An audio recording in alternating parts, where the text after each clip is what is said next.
Hey y'all, welcome back to my channel. We're here to let you know that we're alive and thriving. Walter, look, alive and thriving. So I'm here to provide y'all some updates on how neuro is going in life and what being a second-year medical student is like. So if you are interested, keep watching.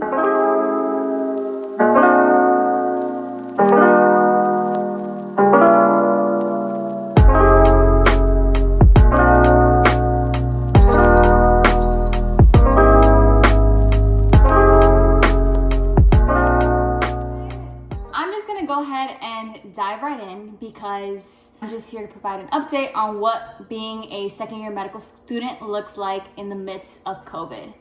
So if you have been keeping up with my vlog, you know that my last block was GI and it went well. I passed, so I'm really excited about that. Am I going to be a gastroenterologist? Probably not. I don't think so as of now. But I would say in the beginning, I was like, I don't like this. And then towards the end, when I kind of like already knew all the information, I was like, okay, it's not that bad. And the same thing kind of happened with neuro. So neuro tends to be one of the blocks that everybody's like, oh, this is the hardest block, even though they say that about every single block. But neuro is historically known to just be a lot of information and very complex. It's not one of those things that you can just memorize. You have to really be able to conceptualize because just the questions are, you know, second, third order questions. And if you don't know what side of the brain you're at, you're screwed. So neuro is historically known to be a lot. We have about 5 weeks basically to cover the entire brain and for the midterm. And then we have another 4 weeks to learn the psychology component of it. So this time we have 2 exams. In GI, we only had 1 exam. So I like the 2 exams because you have the chance to redeem yourself if things go south versus if you just have 1 exam, that's it, you're done. Usually I use boards, keep up with my Anki, and then a ton of practice questions. And I might watch some stuff in-house for review, but I just like the way Boards and Beyond covers the material. And of course I annotate within my first aid book, my Bible, my first aid Bible. I always feel like every time I say that, my pastor is gonna like come pop out of nowhere and be like, don't call it your Bible. Anyways, okay, so I kind of changed up the way I study. Before I approach any block, I always reach out to people in the grade level above me, so third years, and I always ask them like, you know, what study strategies did they use, like what resources, and you know, any recommendations that they have because they've already been through it, so they have experience. So a lot of them gave me very similar feedback. And so for this time, I used some Kaplan videos to cover the bulk of the neuro content, which was very helpful to me because although I do have a little bit, like very little neuro background, because MSP3 covered neuro, it is definitely not to the level that we need to know it in medical school. So Kaplan kind of dumped things down to the level that I could absorb it without killing myself. So I really like that. And then the Anki deck that I have went very well with the Kaplan videos. But of course, Kaplan didn't cover everything. So I've been filling in the blanks with Boards and Beyond. I like watching the in-house lectures for a lot of the clinical applications because I feel like Boards and Kaplan tend to be very like step driven and they focus on what's going to be on step, which is amazing, right? But you also need to learn how to be a doctor and what things are going to look like in the clinic and less like textbooky. So I like in-house because, for example, Dr. Maitland has been giving some lectures on neurology, and so we've had 2 patient presentations, obviously through Zoom, but it was one patient that suffered a stroke and then another patient that lives with multiple sclerosis. So they end up interviewing these patients and they ask them, you know, how did they find out? Like, what were the first symptoms they saw? What was their diagnosis like? Was it hard to figure out what they had? what it's like to be living with that condition, you know, how debilitating can it be, how has it impacted them, what has changed, has it progressed quick, has it progressed slow, you know, different things like that. And so they'll do physical exam maneuvers during the interview, and they'll explain kind of like what we're seeing, like, oh, if this is, you know, this is related to cerebellar function, this is related to this.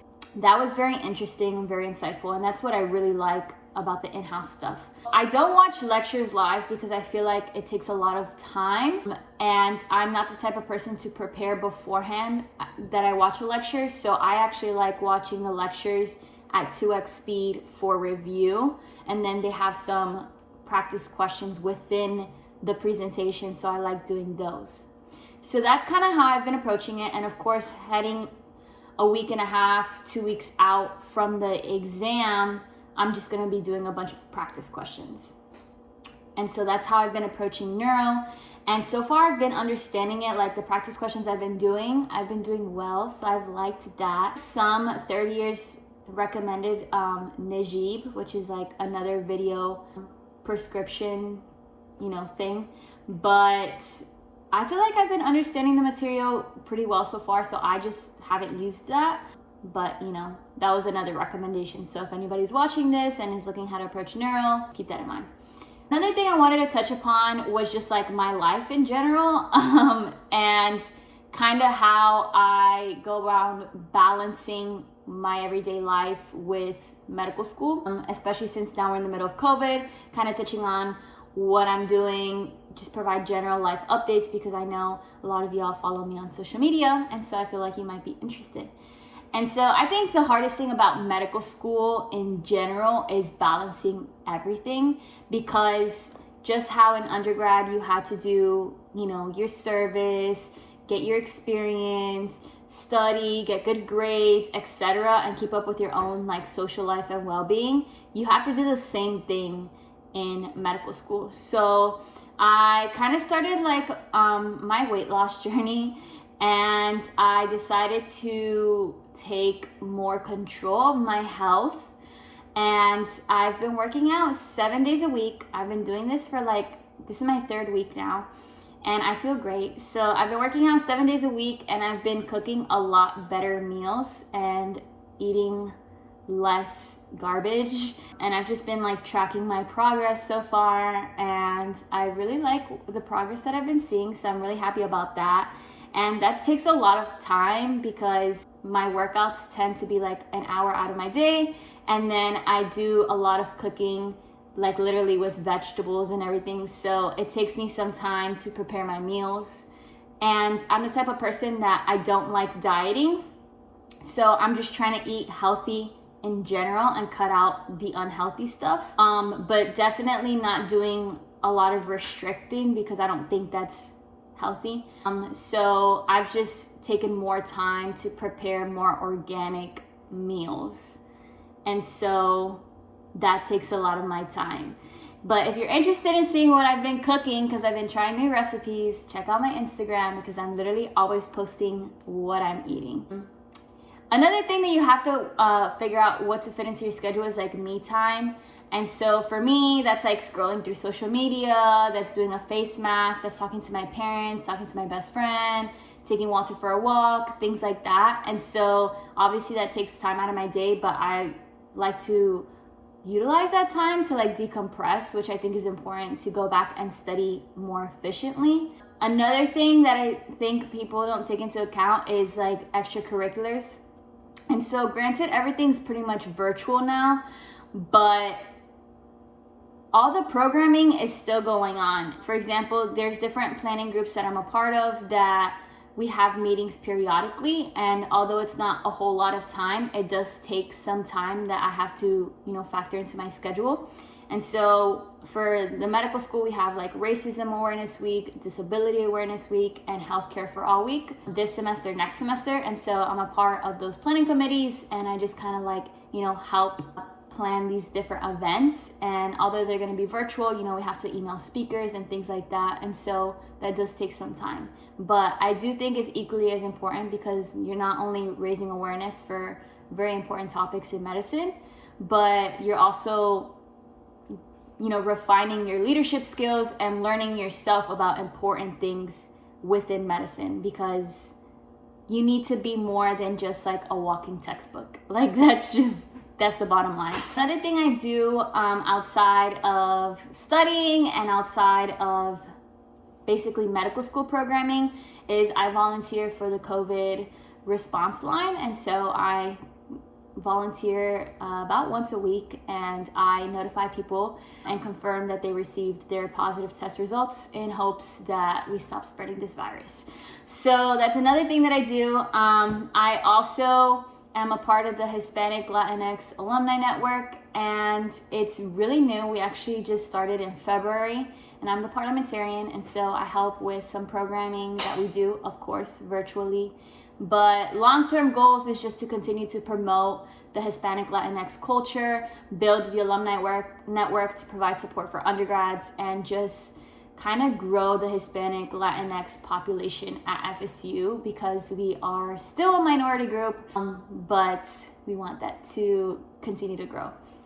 So that's another thing that I do. Another thing that I enjoy doing outside, which I'm sure you're familiar with, is providing mentorship. So I'm constantly connecting with people through my social media or going back to my high school virtually, of course, and providing mentorship. So I'll, jump on a Zoom call, for example, with one of my old teachers, Miss Martinez. She teaches a dual enrollment class. And so I had the opportunity within the past couple of weeks to jump on to Zoom and answer like so many questions that these high school students had about college, about FSU, about being pre-med, about balancing, everything that I talk about, we touched upon those topics. And so I find that really rewarding, because it's like my way of giving back, and it's only like a 1 hour out of my day. And although it doesn't do much for me, I know it does a lot for them. And so that's what counts. That's what counts at the end of the day. And then, of course, the last thing that I've been really like keeping up with is my Women in White Coats vlog / podcast series. I've really enjoyed this. I've been able to connect with so many women in medicine and learn more in depth about their journey and kind of like the struggles that they faced, and, see a lot of these reoccurring themes of women getting into medicine and the obstacles that they have to face. So being able to highlight that for other people to see, and on their own time, of course, and get inspiration. And so like literally, if you're interested in nursing, I'm going to have multiple nurses on my podcast that will talk about their experience, and in different units, right? They work in different units, so you can gain more insight depending on what unit you're interested in. Or if you're interested in becoming a physician, I'm going to have women at all different levels. So I've interviewed physicians, I've interviewed residents, I'm going to be interviewing medical students at different stages. So 4th year, 3rd year, 2nd year. So it's really exciting to see like how everything's so different on different levels. And then we're all from different backgrounds. So obviously our own experiences are very unique. And I'm just really excited to highlight that. So if you haven't looked at an episode, make sure you go look at an episode, because we've been coming in hot every week, and I'm going to keep it up. And I always take recommendations. So if you do know somebody that would be a really good candidate for my podcast or vlog, however you want to refer to it, please let me know. Another thing that has been like huge during the Neuro block is that we had a presentation about STEP. And step 1 is the first part of our board certification exams. And so it covers everything that you cover in your first 2 years of medical school. And it is like a 280 question exam. And it's like 7 sections, like 7 hours long. And we have to register for it like within the next month. And we have to take it by April 23rd, which is my mom's birthday. And they kind of gave us the rundown of it, and they had a panel where students, 4th years and 3rd years, kind of told us about their experience and what they used to study and just tips in general. So they provided that whole introduction, and that's probably like the most I would say, terrifying thing about second year is facing that exam and preparing for it. And so I'm excited to see how that's gonna turn out. I mean, I have no doubt that if I prepare, I will do well. But, you know, figuring out how I'm gonna do that is gonna be a challenge because it's like MCAT on steroids. So that's another new thing. And then that exam itself costs $645. Like, that is, wow, that's like double of what MCAT costs. So I was pretty shocked to see that. But I recently received a scholarship from FSU, and so I applied to this scholarship. I actually applied twice to the scholarship, and I made a post about it on my Instagram. And so I applied last year as a first year, and I didn't receive it, and I applied this year, and I received it, and I'm like super ecstatic because it's really I'm gonna put it towards my tuition for next semester. And so my tuition is like $10,000 per semester, or if not more, I think. And I think, you know, putting $6,000 of, you know, scholarship money is going to offset how much loans I need to take out. So I feel really blessed about that. And I just want to go ahead and reiterate that you're not going to get every scholarship that you apply to. You know, that's not a very common thing. And I really elaborated on this in my Instagram, but you really got to be brave and like overcome your fears and really put yourself out there and apply for these scholarships, because it's free money and, you know, it's gonna help you so much in saving money if you win these scholarships. And I know it takes a long time to do these applications and only for the possibility of receiving it. But if you don't apply at all, your possibility turns to literally 0% of you getting it. And so I just always recommend people to look for scholarships that apply to them and apply to them, because it's free money, number one. So you're gonna offset your loans, even if it's just a little bit, even if it's like $1,000, $500, $4,000, $6,000, like in the long run, that's a lot of money, because you won't have to accumulate the interest on those $6,000. You know, that's kind of like the mentality I have. So I always recommend people to apply for scholarships. And speaking of which, I've also continued to apply to more scholarships. And I think that's going back to what's hard about medical school is balancing all these little tasks that you have to do every day or every week with your studies, right? And so I don't need to apply for scholarships, but that's one of my priorities. And so I need to account the time it takes for me to recruit somebody to write a letter of recommendation, to buff up my resume, to write an essay, to submit it, to follow up, all that stuff. And so it's really difficult to manage that along with my studies, because, you know, those are hours that are taken away from me studying. But at the end of the day, if I get that money, it's worth it. And so that's another thing that I just feel like people don't take into account with medical school, is just like having to balance everything. Another thing that has been like really heavy during this block is obviously we have the election coming up. So register to vote and vote. We have the upcoming election. And so I actually voted by mail. And by the time I researched every candidate, like, you know, the court justices and stuff like that, wow, like it took so long. And so it was like 2 hours, or maybe like an hour and a half, an hour and 45. But I really wanted to make an informed decision, and so whatever, that just took more of my time. But again, it's something that I think should be prioritized, and so I manage it into my schedule.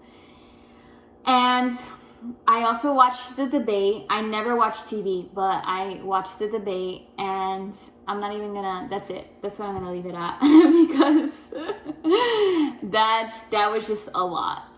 And then I also started going back to church. So for some of you that may or may not know, I go to Engage Church here in Tallahassee, and I've been going since my first year of medical school. And they just started having services, obviously with a lot of safety protocols. And so I've really enjoyed just being back at church and just like getting myself filled spiritually. And so my routine is kind of like Monday through Saturday. I study majority of the time. I rather space out my studying throughout the day and like cook in between and work out in between and be on my phone in between and let it take up the whole day than to like super focus for half the day and then relax half of the day. I like to dabble in a little bit, you know, within my entire day. And so Monday through Saturday, that's what I do. And then Sundays, I'll go to church and then do my grocery shopping, come home and kind of like wind down and prepare myself for the week and do a little bit of light studying. And so that's what my week is kind of like looking like nowadays.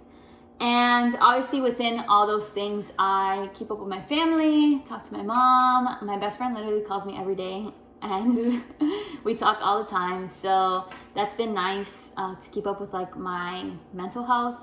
And then I would say the highlight of my week was receiving this gift. I literally posted it on my Instagram, but I just want to go ahead and reiterate that I never started my YouTube channel imagining that somebody from Bundt Cakes was going to show up to my house with a gift.